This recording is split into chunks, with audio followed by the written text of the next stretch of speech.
లోకములో పెద్ద మన ప్రారంభముగా నానుడైపోయింది. సీతమ్మ అనే పేరు పెట్టదు, సీత అనే పేరు పెట్టదు.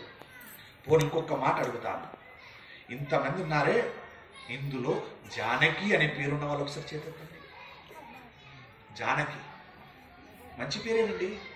సీత అంటే కష్టాలు పడేది, జానకి అనే పేరు. పోనీ లోకపావని అనే పేరుంది ఎవరికన్నా? ఉండదు. ఇది మన దరిద్రం.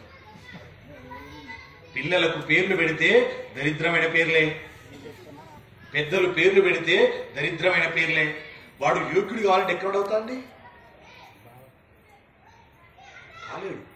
పేరును బట్టి కూడా సంస్కరించబడతాడండి మనిషి.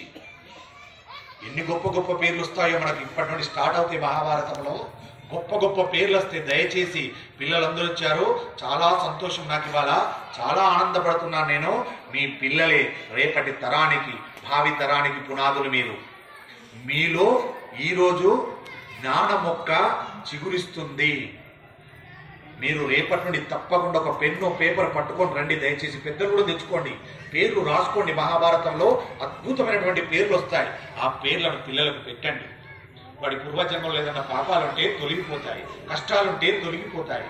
సన్మార్గంలో నడుస్తాడు ఆ పేరు పెట్టినంత మాత్రాన. అంత గొప్పదండి పేరుకున్నటువంటి విలువ. ఒకరోజు చెప్పుకుందాం పేర్ల గురించి, ఇదే మహాభారతంలో ఒకరోజు మాట్లాడుకుందాం.